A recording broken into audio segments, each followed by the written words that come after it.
मंडळी, ठरलं तर मग या मालिकेचा आजचा म्हणजे 3 सप्टेंबरचा भाग तुम्ही बघत आहात तर पहा. सुरुवातीला सगळेजण सायलीच्या मोदकाचं कौतुक करतायत. आता या कल्पनाताई तर एवढं प्रेम बरसवत आहेत सायलीवर की विचारूच नका. प्रतिमा त्या म्हणत असतात, मोदक खूप छान झालेत सायली, तोंडात टाकले की विरघळतायत. त्यावर आता कल्पनाताई म्हणतात, बाई मी तर पोटभर मोदक खाणार आहे माझ्या सुनेच्या हातचे आज. मग अस्मिता म्हणते, मला ना एक नाही तर अजून 2 मोदक हवेत बाळासाठी. प्रतापराव म्हणतात, काय चाललंय तुम्हा सगळ्यांचं? अगं सायली, सगळा स्वयंपाकच उत्तम झालाय बघ. पुढच्या सीन मध्ये अर्जुन आणि कुसुम दाखवलेत. अर्जुन पोहोचलाय आता आश्रमामध्ये लाल गाठोडं शोधायला. कुसुम सांगते, बरं झालं तुमचा फोन आला आणि मी सगळं सामान काढून ठेवलंय हॉस्पिटलमधून आल्या आल्या. अर्जुन म्हणतो, आज आज मी कसा बसा निघालोय कुसुमताई, मी डिरेक्टली इथे येणार होतो, पण सायली तिने मला येऊच दिलं नाही आज. काय करावं, खूप हट्टी आहे तुमची मैत्रीण कुसुमताई. तिचे आई वडील भेटले ना की मी त्यांना विचारणार आहे की सायली नेमकी कोणासारखी आहे. त्यावर कुसुम म्हणते, ओ काय माझ्या बहिणीला तुम्ही सारखं हट्टी का म्हणताय, मी तुमची मदत नाही करणार मग. त्यावर अर्जुन म्हणतो, नाही नाही नाही कुसुमताई, असं नका करू, तुमच्याशिवाय हे शक्य नाहीये बरं. कुसुम म्हणते, मस्करी करते अर्जुन सर, अहो तुमची मदत तर मी करणारच आहे. मी सायलीचं जरा सामान बाहेर काढलंय आणि कपाटात कुठल्या कुठल्या वस्तू आहेत ते आपण सगळे मिळून शोधूयात. अर्जुन म्हणतो, कुसुमताई मला अचानक आठवलं की मधुभाऊनी आश्रमात राहायला आलेल्या सगळ्या लोकांच्या वस्तूचे गाठोडे बनवून ठेवलेत. नाही म्हणजे मी आणि चैतन्य जेव्हा केससाठी इथे आलो होतो ना तेव्हा आम्ही ते गाठोडे पाहिले होते. कुसुम म्हणते, हो तुम्ही म्हणताय तसं मलाही आठवतंय हे सगळे गाठोडे वगैरे, पण काय झालंय अर्जुन सर, या केसमुळे ना काही वस्तू पोलिसांनी त्यांच्या ताब्यात घेतल्या आणि काही वस्तू सोडल्या तिथे. त्यामुळे आश्रमात परत येईपर्यंत सामानाची खूपच हलवाहलव झाली हो. आता ही सगळी गाठोडी काढणं, हे सामान काढणं, नेमकं कुठे काय ठेवलंय हे मला सुद्धा माहित नाहीये बघा. अर्जुन म्हणतोय, कुसुमताई आपल्याला थोडी शोधाशोध करावीच लागेल. मला खात्री आहे त्या गाठोड्यांमध्ये आपल्याला सायलीच्या लहानपणीबद्दल काही ना काही नक्की सापडेल. चैतन्य म्हणतो, चला आता कामाला लागूयात, घरी सांगून आलोय ना आपण भयंकर महत्वाची मीटिंग आहे म्हणून. मीटिंगचं काम लवकर आवरू, नाही लवकर लवकर आवरून मला सायली वहिनीच्या हातचे मोदक खायचेत रे अर्जुन. कोणाचं काय तर कोणाचं काय, याला बिचारायला मोदक खायचेत म्हणून याला लवकर लवकर आवरायचंय. अर्जुन त्याच्यावर चिडतो. कुसुम म्हणते, हो खरंय तुमचा, चांगली बनवते मोदक सायली. आता अर्जुन त्याच्याकडे रागाने बघत असतो. चैतन्य म्हणतो, अरे बाबा आता खायचेत मला मोदक, मग चिडतो कशाला. अर्जुन म्हणतो, मग चल लवकर कामाला लाग ना बाबा. आणि तिघे मिळून आता कपाटामध्ये उचक वचक करताय, कुठे काय पाहिलंय, कुठे काय ठेवलंय, सगळं काही त्यांची शोधाशोध चालू आहे. इकडे सायलीचं लक्ष सगळं अर्जुन मध्ये लागलंय, कारण अर्जुनला मोदक राहतील की नाही याची खात्री नाहीये बिचारीला. ती विचार करत असते, अजून का नाही आले हे परत, अजून का नसतील आले हे परत, किती वेळ झाला, असं म्हणून आता ती बाजूला जाऊन अर्जुनला फोन लावायचा प्रयत्न करते. अर्जुन सायलीचा आलेला फोन बघतो आणि टेन्शन मध्ये येतो आणि विचार करतो, अरे बापरे सायलीचा फोन आलाय, अरे आता काय करायचं चैतन्य. कुसुम म्हणते, अहो उचला ना मग सायलीचा फोन आलाय तर. अर्जुन म्हणतो, नको रे बाबा, आता जर फोन उचलला तर ती मला 100 प्रश्न विचारेल, कुठे आहात, काय करताय, कधी येणार. आता मी ना त्यापेक्षा फोनच घेत नाही तिचा, नंतर बोलेल मी तिच्याशी. चैतन्य म्हणतो, मग एक काम कर, तो फोनच इग्नोर कर. बहुतेक अर्जुनने फोन सायलेंटवर ठेवून दिलाय आता आणि आता पुढची शोधाशोध करताय. इकडे अश्विन वकिलाला घेऊन दवाखान्यात आलाय आणि त्या कॉन्स्टेबलला म्हणतोय, तन्वी सुभेदारांना आम्ही भेटू शकतो का. आता तो प्रियाला भेटायला गेलाय आतमध्ये रूम मध्ये. आता प्रियाला फार भारी वाटतंय, चला आपल्याला सोडवायला वकील आलाय. आता ही प्रिया त्या वकिलाला बघून म्हणते, अश्विन वकील साहेब आहेत हे, म्हणजे हे आता माझी केस लढणार का रे. अश्विन म्हणतो, हो लढतीलही आणि तुला सोडवतीलही. प्रियाला फार आनंद झालाय, ती म्हणते, वाह फायनली अश्विन, माझा विश्वास होता रे, तू काहीही करून हे जमवून आणशीलच. वकील साहेब मला म्हणजे तुम्हाला मला कुठलेही प्रश्न विचारायचे असतील तर विचारा, हा मी पूर्ण सहकार्य करायला तयार आहे, काहीही करा, पण मला इथून बाहेर काढा बघा. ते वकील विचारतात प्रियाला, हे बघा मॅडम, तुम्ही ना मला आता सगळं खरं खरं सांगा, तुमच्या बाबतीत नेमकं काय काय घडलंय. आता प्रिया नेहमीप्रमाणे नाटकं करायला लागली आहे प्रेक्षकांनो. खरंच सांगू का, मनापासून आता बोर व्हायला लागलंय प्रियाची नाटकं बघायला. प्रिया म्हणते, मी खरं सांगू का वकील साहेब, मी ना विनाकारण या प्रकरणात गोवली गेली आहे. चुकीच्या वेळेला चुकीच्या ठिकाणी मी यात होते, हाच माझा दोष आहे. त्यावरती ते वकील म्हणतात, पण खुनाच्या वेळेला तुम्ही होता ना वात्सल्य आश्रमामध्ये? प्रिया म्हणते, हो होते. त्यावेळेला मी सगळं इतकं काही सांगितलंय ना कोर्टामध्ये, काय काय झालं काय नाही. आता मला कंटाळा आलाय पुन्हा तेच तेच सांगायचा. आता जेव्हा जेव्हा प्रिया बोलत असते ना तेव्हा तेव्हा अश्विन तिला खूपच नोटीस करताना दाखवलाय. आता प्रिया म्हणते, फक्त याच वेळेला असं घडलं कोर्टात, ती जी एक गोष्ट आहे तीच मी नवीन सांगितली. त्यावर ते वकील म्हणतात, कुठली गोष्ट? प्रिया म्हणते, हेच की खून मधुभाऊंनी नाही, खून साक्षी शिखरेने केलाय. बाकी जे काही घडलं ते मी सांगतच होते. नाही म्हणजे मी हे सगळं माझ्या डोळ्याने बघितलं. कमाले नाही प्रेक्षकांनो, हिच्या बोलण्यात एवढी तफावत आहे तरी सुद्धा अश्विनला कसं काय बरं हिच्यावर विश्वास बसतोय त्याचं त्यालाच माहिती. असो, बिचाऱ्याचं बायकोवर अखंड प्रेम आहे असं म्हणायला हरकत नाहीये.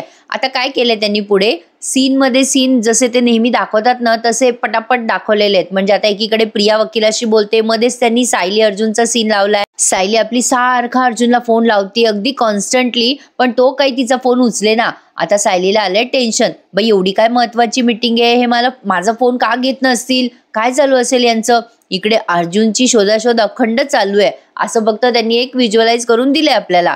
आता अश्विन बघा, पुन्हा अश्विन आणि प्रियाचा सीन दाखवला. अश्विन म्हणतो, तन्वी तू जर हे सगळं आधीच सांगितलं असतं तर एवढं सगळं घडलं असतं का? प्रिया म्हणते, हो रे अश्विन, मला मान्य आहे तुझं म्हणणं सगळं, पण तो महिपत मला धमकायला लागला होता रे. मी घाबरले होते आणि माझ्यासोबत तेव्हा कोणीच नव्हतं, मला वाचवायला कोणी नव्हतं रे अश्विन, मी एकटी होते. भीतीपोटी मी महिपत जे जे सांगत होता ते सगळं करत होते.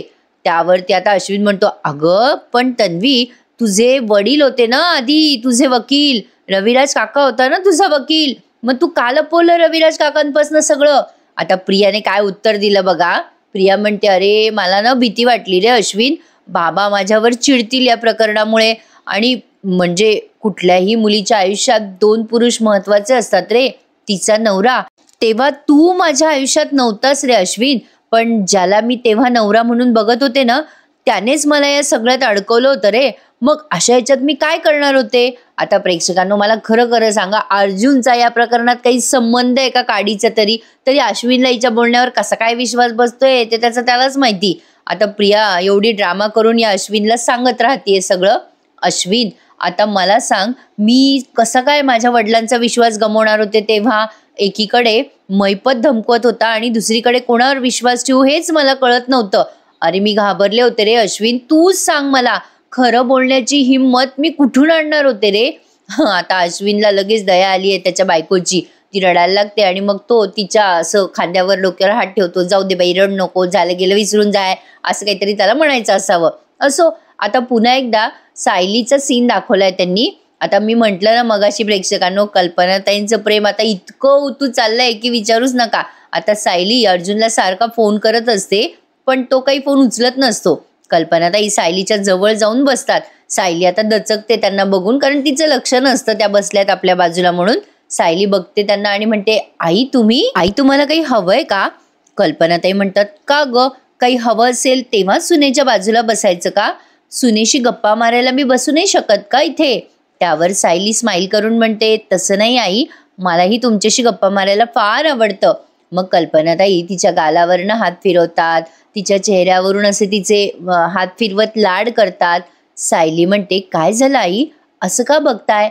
कल्पनाताई म्हणतात, सायली तुझा निरागस चेहरा बघते ग, विचार करतेय की मी इतकी महिने कशी काय तुझ्यावर रागवून बसले ग, माझं मलाच कळत नाहीये ग सायली. सायली म्हणते, आई आपण आपल्या हक्काच्याच माणसावर चिडतो ना, आणि आमच्या कॉन्ट्रॅक्ट मॅरेज बद्दल मधुभाऊंना कळलं होतं तेव्हा तेही चिडलेच होते आई असे. अर्थात माझी चूक तशी मोठीच होती म्हणा. सायली आता झालेल्या गोष्टींचा पश्चाताप व्यक्त करतेयस या कल्पनाताईंजवळ. आता पुन्हा त्यांनी नेहमीप्रमाणे पुढचा सीन लगेच घेतलाय. आता अश्विन आणि प्रिया यांचा सीन त्यांनी संपवला आणि एकदम अश्विन त्या वकिलाच्या ऑफिसमध्ये असं त्यांनी दाखवलं. अश्विन विचारतोय, सर तुमच्या समोर आता सगळं काही आहे, वकिलाशी तो बोलतोय अश्विन म्हणतो, वकील साहेब आता पुढे काय प्रोसेस आहे, तुमचं झालंय ना तन्वीशी बोलणं? त्यावर वकील अश्विनला सांगतोय, हे बघा तुमच्या मिसेसला तुमच्या मिसेसवर खोटी साक्ष देण्यासाठी दबाव टाकण्यात आला होता ना. नाही म्हणजे मी कोर्टात आता असे आर्ग्युमेंट करेल की त्यांनी जे केलंय ते त्यांच्या इच्छेने केलंच नाहीये. थोडक्यात काय की त्या गुन्हेगारच नाहीये. त्यावरती अश्विन म्हणतो हो पण हे आर्ग्युमेंट कोर्टामध्ये स्टँड करेल का. त्यावर वकील म्हणतात अहो का नाही, महिपत शिखरे हा फार मोठा गुंड आहे हे तुमच्या भावाने सिद्ध केलंच आहे की, आणि आता ते सगळं आपल्या पथ्यावर पडू शकतं की. आता वकिलाने असं सांगितल्यावर अश्विनला आलं टेन्शन. बरं अश्विन आता पुढे जे बोलतो ना ते काय आहे हे पुढच्या सीनमध्ये बघा. मध्येच त्यांनी पुन्हा कल्पनाताईचा सीन दाखवलाय.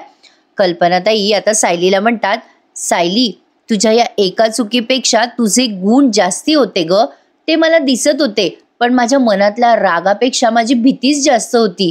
म्हणजे मला असं वाटत होतं सायली की मी कोणावर विश्वास ठेवला आणि कुणी माझा पुन्हा विश्वासघात केला तर मी काय करेल. सायली म्हणते आई तुमची ही भीती रास्त आहे, पण विश्वास ठेवा माझ्यावर. जग इकडचं तिकडे जरी झालं ना तरी मी तुमचा विश्वासघात कधीच करणार नाही आई. आज तिने कल्पनाताईंना प्रॉमिसच दिलंय असं म्हणा ना सायलीने. सायली आता असं बोलल्यानंतर ही कल्पनाताई म्हणते मी त्या तन्वीवर विश्वास ठेवला, हा माझा मोठा मूर्खपणा झाला ग. सापाला दूध पाजलं मी, जेव्हा ती डसली मला तेव्हाच जागी झाले ग मी. सायली म्हणते आई झालं गेलं आता सगळं विसरा, आता यापुढे सगळं मस्त आणि छान छान होणार आहे बरं का. आता कल्पनाताई पुन्हा एकदा सायलीची पाप्पी घेतात आणि सायली हसायला लागते. कल्पनाताई पण हसतात आणि मग सायलीला त्या म्हणतात ए सायली मी चिडल्यावर तू अशीच पाप्पी घेते ना माझी, मी पण शिकले बरं का आता तुझ्याकडनं. दोघीही सासासुना आता खूप वर्षांनी भेटल्यात असं वाटायला लागलंय प्रेक्षकांनो. त्यामुळे आता यांचं प्रेम खूप उतू चाललंय. पण चला जो होगा अच्छे के लिए होगा असं म्हणायला हरकत नाहीये. कल्पनाताईंनी सगळा राग लोभ विसरून सायलीला एक्सेप्ट केलं, त्यामुळे सगळं छान छान बघायला मिळणार पुढे अशी अपेक्षा करूयात. इकडे पुन्हा अश्विनचा सीन दाखवला. आता अश्विन काय बोलतो बघा तुम्ही वकिलाला. अश्विन म्हणत असतो वकिलाला सर माझी तन्वी सुटेल न. त्यावर वकील म्हणतात हे बघा आपण जामिनासाठी अर्ज करूया पुढच्या कोर्टात, पण काय होईल कधी होईल हे तुम्हाला मी आता काही सांगू शकत नाहीये. म्हणजे आता मी हे तुम्हाला काहीच सांगू शकत नाही की पुढे काय होईल. अश्विन आता म्हणतो की माझा भाऊ तर माझ्या बायकोला म्हणजे तन्वीला जामीन मिळूच देणार नाही. तो पूर्ण प्रयत्न करेल तिला जामीन न मिळू देण्यासाठी. तो तुमच्या वर्तन काहीतरी आर्ग्युमेंट करेल. त्यावर ते वकील म्हणतात अहो नाही अर्जुन सुभेदारनी यामध्ये आर्ग्युमेंट करायचा प्रश्नच नाहीये. ही केस स्टेट वर्सेस ॲक्यूट असं काहीतरी म्हटले ते अशी चालणार. त्यामुळे अर्जुन सुभेदारांचा आणि तन्वी किल्लेदारांचा बेलशी काहीही संबंध येणार नाहीये. अश्विन म्हणतो अहो नाही सर नाही, तुम्ही माझ्या भावाला नीट ओळखत नाही. तो केसच्या बाहेर राहून पण ती केस फिरवू शकतो. तन्वी सुटू नये ना त्यासाठी तो कुठल्याही थराला जाऊ शकतो. बघा ना प्रेक्षकांनो, याला वाईट गोष्टीमध्ये अर्जुनवर बरोबर विश्वास आहे. म्हणजे अर्जुन वाईट करेल हे त्याला माहिती आहे, पण अर्जुन चांगलं करू शकेल या गोष्टीवर त्याचा विश्वास नाहीये. कसे मतभेद दाखवतात ना प्रेक्षकांनो. बघा आता ते वकील म्हणतात हे बघा आपण ना अर्जुन सुभेदारांना तन्वी किल्लेदारांच्या जामिनाबद्दल कळूच द्यायचं नाही, मग कशाला ते बाहेरून प्रयत्न करतील यासाठी. त्यावरती अश्विन म्हणतो हो बरोबर आहे, हे तुमचं बरोबर आहे वकील साहेब, मी हे नक्की मॅनेज करू शकतो. मी दादाला तन्वीला जामीन मिळाल्यावरच कळू देईल की त्याला घाबरून मी गप्प बसणाऱ्यातला नाहीये. म्हणजे प्रेक्षकांनो गपचूप आता प्रिया सुटणार आणि डायरेक्ट यांच्या घरात पडणार. पुन्हा कल्पनाताई आणि सायलीचं सीन दाखवलाय. कल्पनाताई म्हणतात सायलीला काय ग सायली आज तू अर्जुनची खूपच वाट बघतेस. सायली म्हणते हो ना आई बघा ना मगासपासून मी येतो असं म्हणून अजून आलेले नाहीये. केव्हाचा फोन करतेय तर फोन सुद्धा घेत नाहीये. कल्पनाताई म्हणतात अगं तो कामात असेल. सायली म्हणते त्यांनी आज सणाचं काम ठेवलंच कशाला, ते काही नाही बाबा, आज ते घरी आले ना की मी त्यांना वटणीवरच आणते, नेहमीच झालंय बाई त्यांचं. कल्पनाताई आता एकदम चिडतात आणि म्हणतात वा ग वा माझ्या मुलाला तू वटणीवर आणणार आहेस का सायली, मी हे खपवून घेणार नाही बरं का. सायली आता घाबरते बरं का आणि म्हणते नाही आई तसं नाही, पण माफ करा मला. पण आता कल्पनाताई म्हणतात नाही मी तोपर्यंत तुला माफ करणार नाही जोपर्यंत आपण दोघी मिळून त्याला वटणीवर आणत नाही. मग सायली हसायला लागते आणि कल्पनाताई सुद्धा.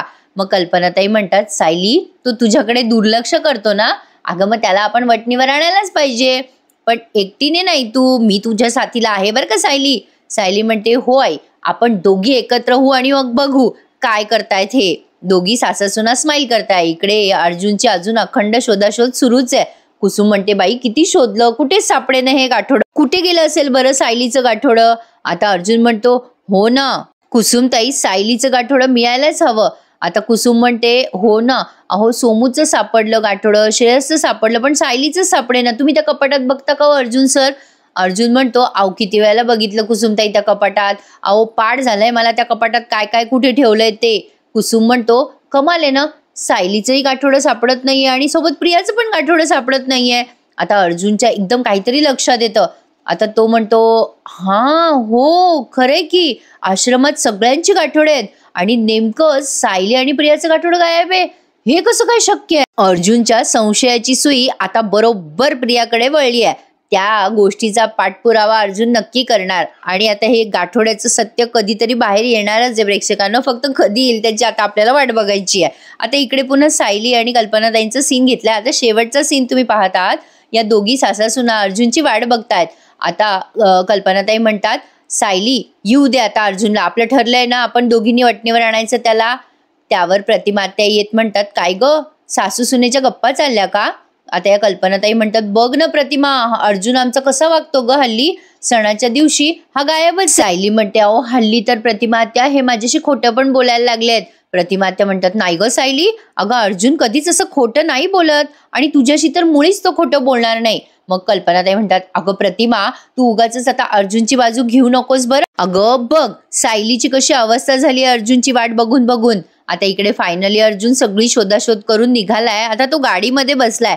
गाडीत बसल्यावर तो चैतन्याला विचारत असतो ए चैतन्य आपण आश्रमात कुठली जागा मिस केली करे, म्हणजे एखादी रूम म्हणा कपाट म्हणा, सायलीचं गाठोडं तिथे बघायचं राहिलं करे? चैतन्य म्हणतो ए नाही रे, आश्रम काय एवढा मोठा महाल आहे का की एखादी खोली वगैरे मिस करू आपण किंवा एखादा चोर कप्पा. अरे कुसुमताईने तर किचन मधलं कपाट बिपाट सगळे चेक केलेत, कुठे काही सापडलेलं नाहीये बघ आपल्याला. नेमकी ती 2 गाठोडीच आपल्याला सापडेना रे अर्जुन, म्हणजे मधुभाऊंनी ही 2 गाठोडी ठेवलीच नसतील का? अर्जुन म्हणतो नाही नाही असं शक्यच नाही. अरे त्या काकांच्या जुन्या वस्तू सापडल्या रे. मग ज्या 2 मुली लहान असताना आश्रमात आल्या मधुभाऊंनी त्यांची गाठोडी बनवली नसतील हे शक्यच नाहीये. ती गाठोडी नक्की असतील, फक्त आपल्याला ना यार ती शोधायची आहे, कुठे शोधावं तेच कळत नाही. आणि यार चैतन्य नेमकी तीच 2 गाठोडी सापडत नाहीयेत यार आपल्याला. चैतन्य म्हणतो सापडतील अर्जुन सापडतील, आपण शोधाशोध करू यासारखी म्हणजे सापडत राहतील. चल रे निघूयात आता अर्जुन.